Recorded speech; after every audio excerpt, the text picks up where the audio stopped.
Good morning and good afternoon. Welcome to the Weekend Wellness Hour show. Today we have a friend of mine who I met through Seth Godin's and Kimbo group. She's coming on to talk to us about matcha tea. She's a business owner and we've worked together on different business aspects. And so as she was going through discussions about her business, I thought it'd be great to have her on because she shared with me all these great health benefits to matcha tea that I was completely unfamiliar with. So I really appreciate Alissa White for joining us today. Thank you so much for joining us. Yeah, thanks for having me. So how did you even get into this business of matcha tea? I'm curious.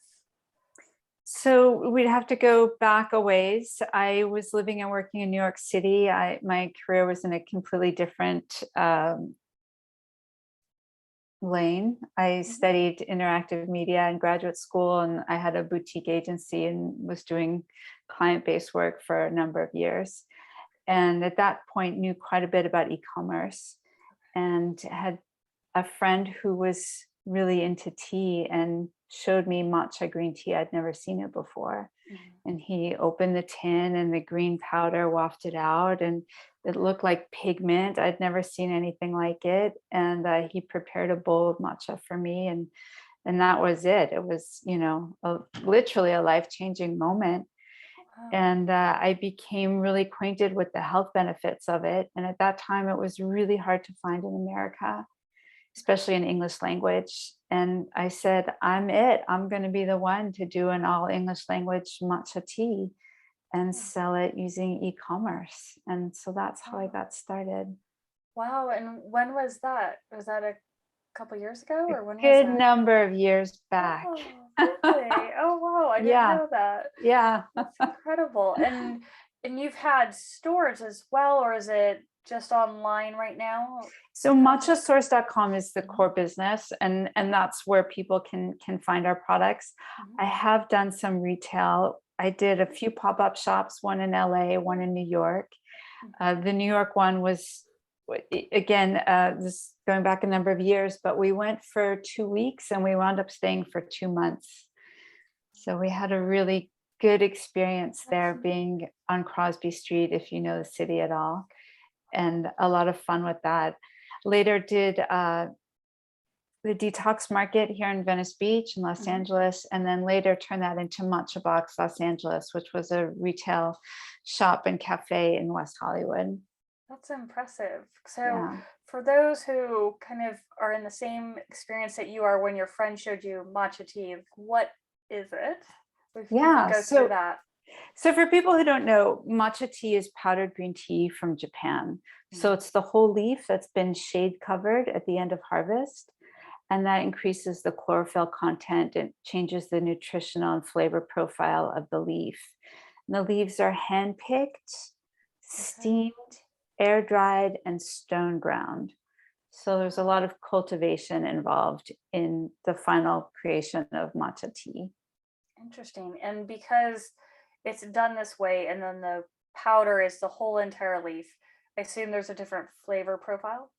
Yeah, so again, it's the whole leaf. So when you consume matcha, you're consuming the whole leaf. The leaf is stone ground and there's nothing to discard, like when you brew tea in a tea bag or in a pot. And the shade covering does two things. One, it reduces the amount of sunshine that can hit the leaf. So the leaves work harder to do photosynthesis. And the byproduct of that is an increase in chlorophyll content in the leaf. So when you have that, it does change the flavor profile and the nutritional profile. So if you've never had matcha tea and you want to sort of understand what it might taste like, think of an early spring product like asparagus or pea shoots, something that's really grassy and vegetal and very fresh, very sweet on the palate. Okay, so less kind of, when vegetables get older, it's kind of that woody, maybe a harder taste. Exactly. So okay. And matcha has different grades. You'll often hear about ceremony grade or culinary grade, and that can be somewhat confusing. It has to do with when in the harvest the leaf has been picked. So the early harvest product is the very top leaf. There's fewer of them in production, right? There's fewer of them available each year. And those are picked and those are designated ceremony grade. That's like the most tender leaf possible. It's not been in the sun as long. It's completely destained and deveined. Destemmed and deveined. The stem and the vein have the astringent component. So all the astringency's been removed, and you just get that really sweet, grassy, vegetal, rich vanilla notes, luscious matcha tea. Then the second harvest are the leaves that have been sitting on the plant longer. They've been in the sun longer. They're more mature leaves. They have more stem and vein in them. So the grading can happen at any point during the harvest. So you can imagine you have all these shades of green in between. But basically you have early harvest or later harvest if you needed to just break it down into 2 buckets. Okay. And then the later harvest product is something that's going to have more of the bitter component, more astringent on the palate, better suited for blending. So I like to tell people you wouldn't put the Christmas wine in the spaghetti sauce. It's the same with matcha tea. What you're paying for is the flavor profile, not the nutrients. People tend to think the more expensive one is better for them. It's really a misnomer. What you're investing in is flavor. So if you're going to prepare it traditionally with water and no other ingredients, it really makes sense to invest in an early harvest product. If you're going to be using it as an ingredient in a smoothie or a latte, better to get a blending grade and enjoy it that way. Okay. Well, that's great to hear that. And you're kind of touching on how other ways you can use it. I kind of just thought it was just a tea, but it sounds like you can use it in other ways as well. Yeah. So what's fun about matcha, so for people who haven't seen it, this would be just by way of example, what we call an early harvest product. And then this would be our blending grade. So you can see blending grade will typically come in a larger quantity also. So that would be another signifier. There's no regulation on the use of the term. So anybody can put ceremony grade onto a label. There's no governing body that justifies it. But so you really have to get to know the tea. You have to open the tin. There's no way to do that except to open the tin and look at it. But this is how it will come. And it is a powdered form. So people haven't seen it. You can see the vibrant color. Yeah. And in addition to so you could make it as a tea with water. Okay. But you could also use it as an ingredient. So think matcha latte, think smoothies, breakfast bowls. Even for people who want to add matcha into baking, you can use it that way. That's interesting. And so if you were going to make a cup of tea, how much would you put into just a normal size mug? Right. So that's a very common question. How much do I use? How much is and how much is too much? And if I have too much, what's going to happen to me? And so here's the footnote on that. It's the whole leaf, right? So it's full of fiber and it does what fiber does. So I always say, start small, start in the morning, see how it makes you feel. It does have caffeine, which we should talk about, but let me answer your first question. This is a traditional utensil. It's a bamboo tea scoop. It's just cut from one piece of bamboo. And what's fun about these is it's a very humble material.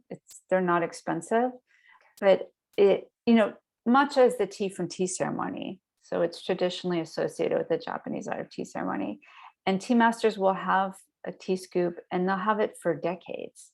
And they actually bequeath them to their students.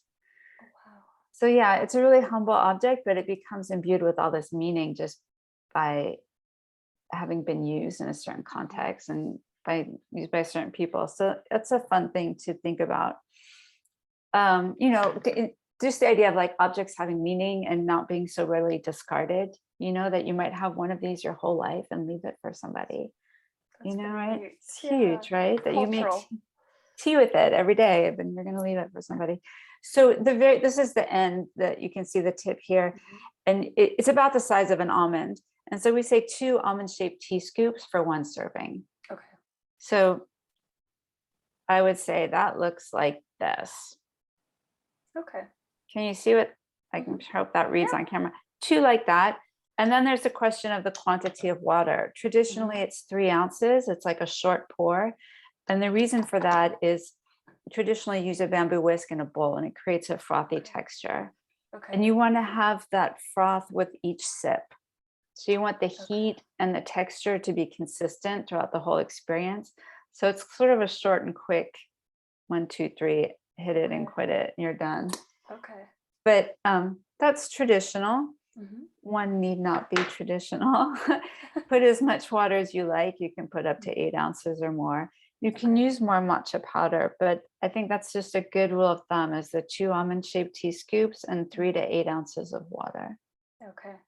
Now, I can imagine if you use more matcha, since there is some caffeine in there, you might want to be careful about that. Or I know there's some effects because it's the whole tea leaf. Why don't you go through that about how that impacts the caffeine?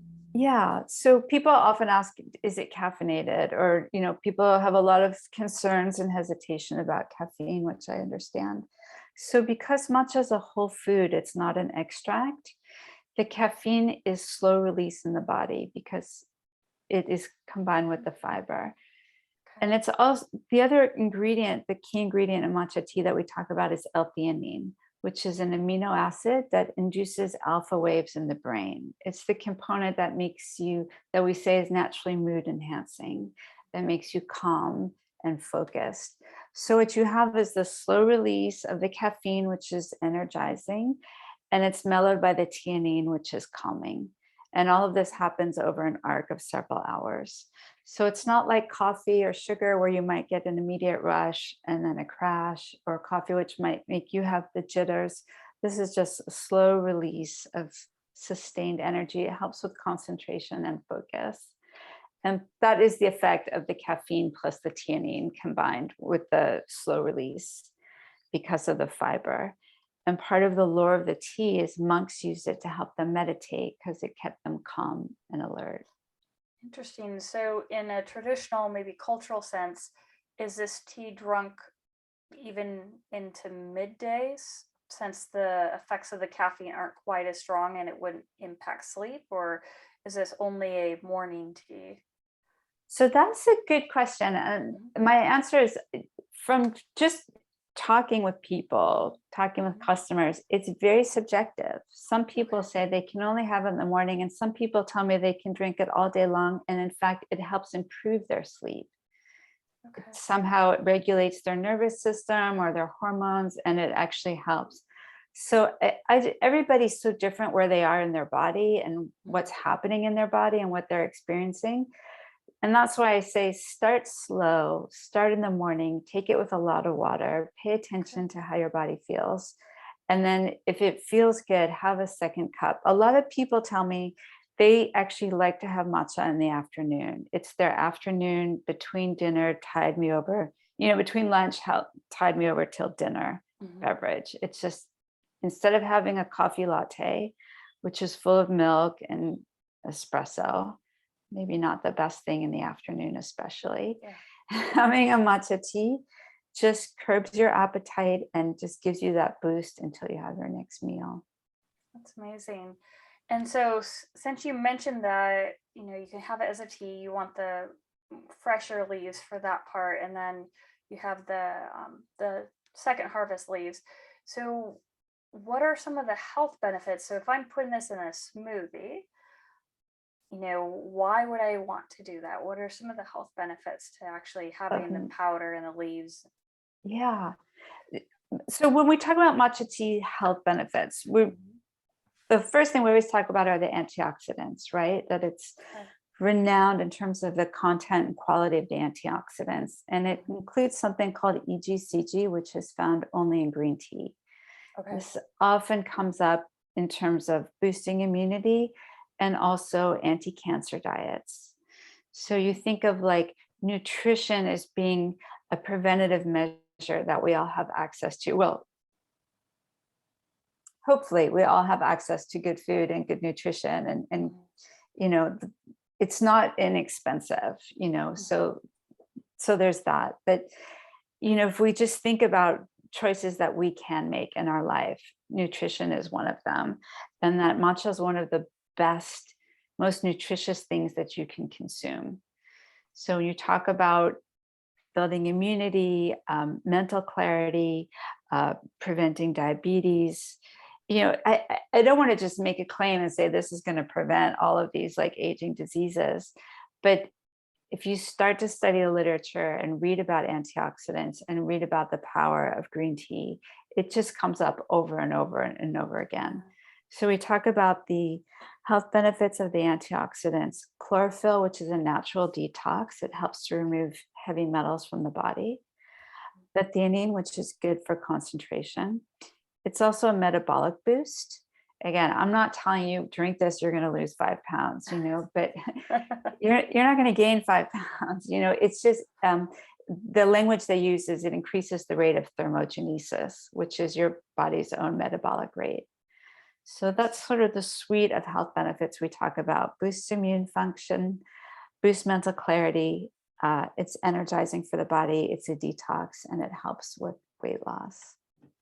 That's incredible. I mean, to have all of that. And this is different from other green teas because it's the whole leaf, right?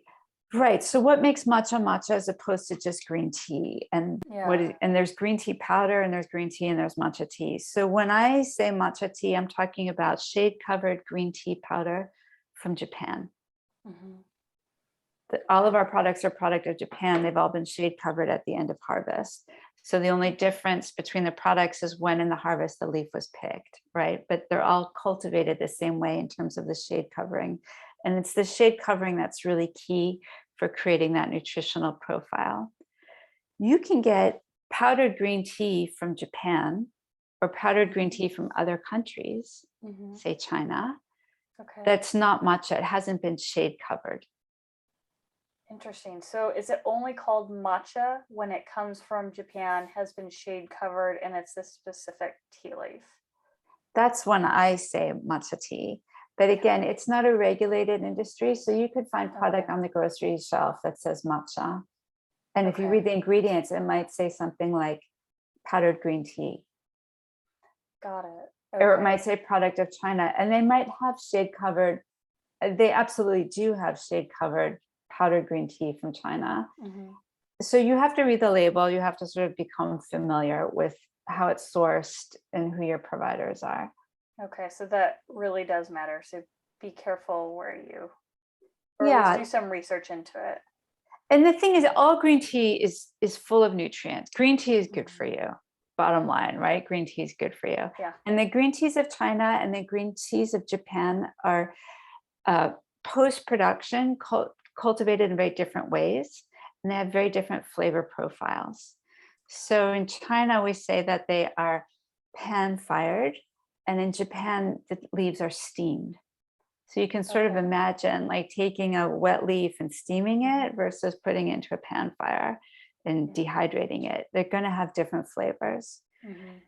So when I talk about matcha tea, I am talking about a flavor profile that reflects the steaming and the shade covering, and that is product of Japan. And Japan is notorious in terms of the way they cultivate tea. They use very few pesticides, fertilizers. Their crops are very clean. They're centuries old. So there's a lot of history and tradition that goes into creating that particular flavor profile. Interesting. So you don't have to necessarily look for something that's more on the organic side because there's less chance of pesticide use. Yeah, I'm glad you brought up organic because that's there's a lot to talk about. The bottom line is, what is organic? If to the consumer, what is organic? Organic is a label and a certification, right? It's a word on the label and it has a certification mark. To the provider, organic is a certification that you have to pay for, right? Oh, okay. Yeah. If you are going to say, whether it's United States or Japanese or whatever mark of certification, that is something that you pay for. And it means that those certifying bodies have gone and inspected those farms. So the baseline, organic is something that adds cost to the consumer, right? So we look at it from the farming perspective. What does organic mean, right? That they're not using herbicides, they're not using fertilizers or pesticides, which is important and has a lot of benefits for a lot of reasons. Yeah. when we talk about green tea from Japan, green tea is, the Japanese tea growers are notoriously clean. I think they have a list of about, I have to double check to just be, that I'm 100% accurate, but I think it was like maybe 15 or 20 products they're allowed to use on the crops that are used if and when needed. And the United States has like over 100 that are just used all the time. So the other thing about organic is the organic farms, because they're certified, have to be away from conventional farming by a certain distance. And they're typically grown at a higher elevation, and they're typically newer plants. So when you want to look, when you're grading teas, if you really want to geek out about it, we're getting tea off plants that are centuries old, that. Oh, okay. So these are not just you grow a plant for the year, toss the plant away, start a new harvest next year. So these are older plants. Yeah, and they've been around for centuries. Okay. So organic farms are newer farms, and they're grown at a higher elevation, colder climate. And they're still producing a lot of great product that has great flavor. I don't want to diminish the work and the effort of people who are growing organically, because it is important. It does have relevance, but it's just important to sort of understand the entire context of what you're paying for and how that's really making a difference. Well, that's interesting. So have you been to or seen, is it at a farm? Is it a greenhouse where these plants are grown? Yeah, the tea is grown on farms, just Okay. out on the landscape. And then the leaves are picked, and then they're harvested at the manufacturing plant. So that's where the teas are steamed and air dried, and they're actually stored in their air dried state until they go into production. And that's when they are ground on these hand carved stone grinding wheels. Okay. It takes about an hour of grinding to produce this much matcha powder. Okay. So yeah, it's a lot of production involved, many steps, and time consuming. Yeah. And I can imagine just to produce that one jar, it takes quite a few leaves. Yes, it's probably about this much product. And if you go into these rooms, there are these metal funnels like this, and they're all on in these rows, 30, 40, 50 of them in a row, and then multiple rows. And the leaf is all coming down into these funnels. And then there are these grinding wheels moving in opposite rotation. And it pushes the powder out to the side, and the powder falls down into these metal traps, right? And the scent, when you stand in that room, I mean, it's really like being inside of just the leaf. It's just the most incredible aroma and sweet smelling, spring-like. I mean, you feel just incredible standing there. Oh, that's wonderful. My gosh. Yeah. I would never even think about that. And that's so key, Amy, because I think this is so true of how we live today. The food comes in a package on the shelf, and we eat it, and we don't know what it looks like. If you showed kids today what a potato plant looks like, even adults, people don't know.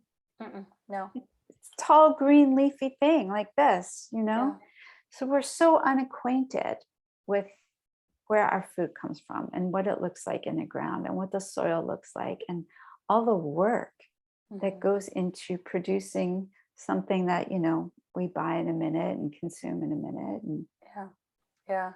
And I know for you, you said that this using matcha is kind of like a lifestyle. Can you explain that a little bit?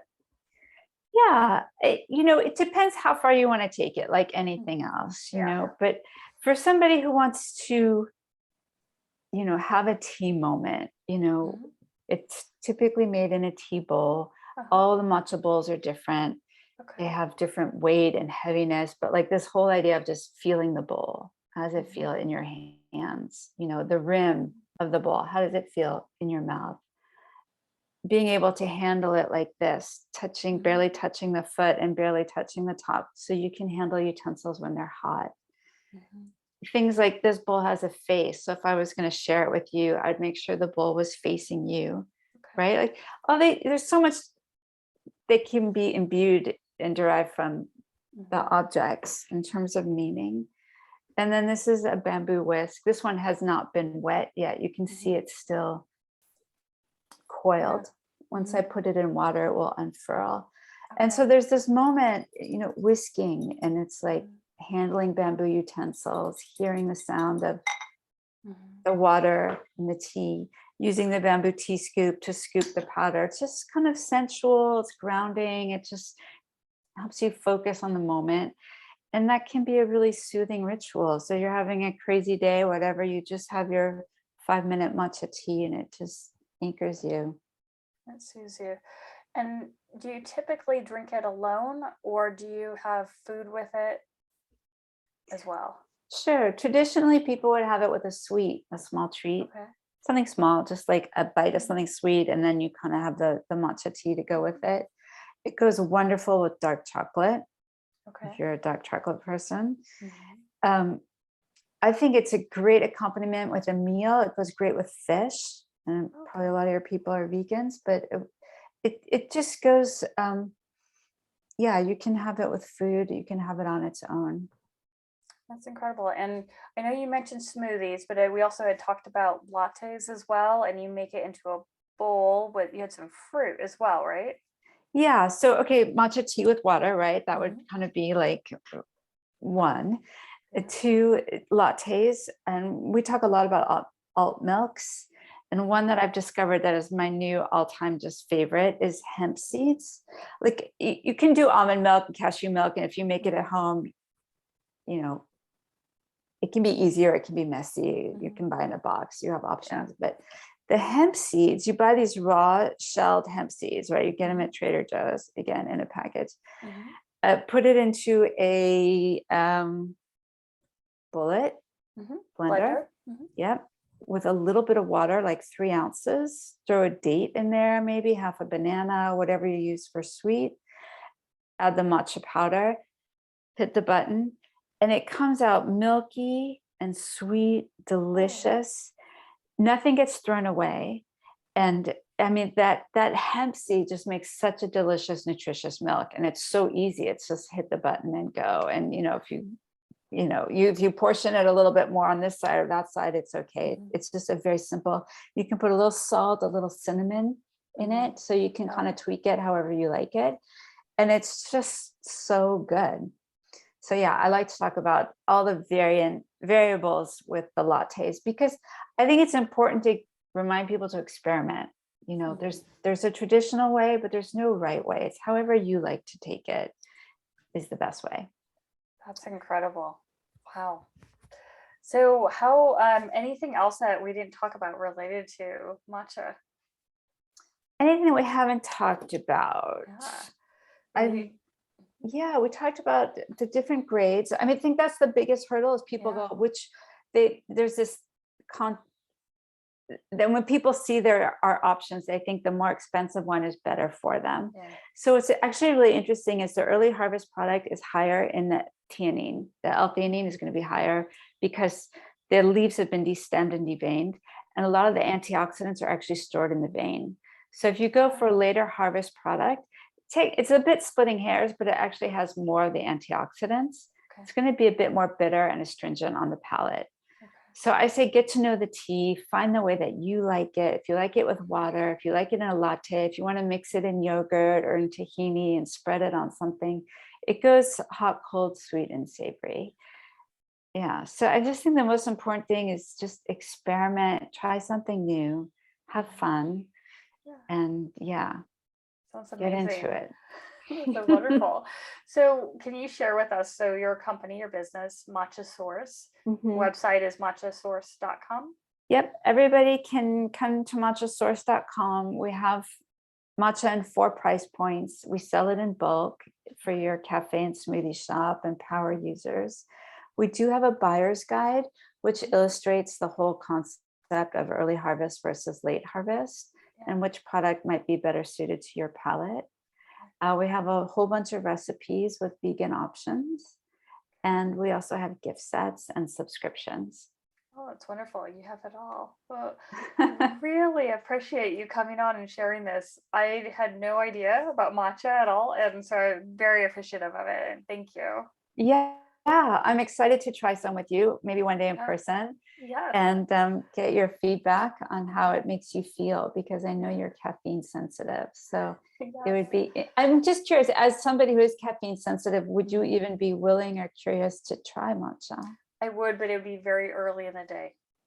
Yeah. Very early in the day. Otherwise, I will be up all night, and I'll make sure it's on the weekend so I have nothing else planned. Right. Yeah. Okay. Well, just one more footnote about that, actually, because Yeah. people do ask about the caffeine. Mhm. So all matcha product is caffeinated. They don't produce a decaffeinated matcha tea, Okay. but caffeine is water soluble.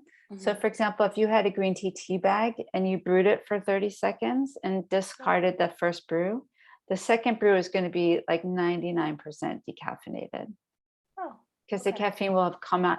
So for people who really want the health benefit, the antioxidants of matcha, Mhm. but without the caffeine, you can make your own tea bag at home. Take the powder, put it into those, you can buy those paper tea bags in the market. Yeah. Put some matcha powder in there, let it steep for 30 seconds. Mhm. You're going to lose some powder, whatever. It's not going to be like perfect, but then rebrew it. Just make it as a brewed tea. Mhm. That will largely be a decaf matcha. Oh, that's a good option. Yeah, For sure. it's a good, yeah, for people who, for that's an issue, that Yeah. would be a workaround. Okay. Oh, I appreciate that. Thank you. Yeah. I'll have to try it that way first. Step one. But Anyway, thank you so much again for joining us. Really appreciate it. it's Been a fun for pleasure. me. Yeah. All right, Amy, keep doing great work. Thank you. And thank you all for joining us today. Please go check out Alissa's website, matchasource.com. Go try some of her product, get some matcha, and thank you for joining us. Have a great rest of your weekend. Take care and bye now. Bye.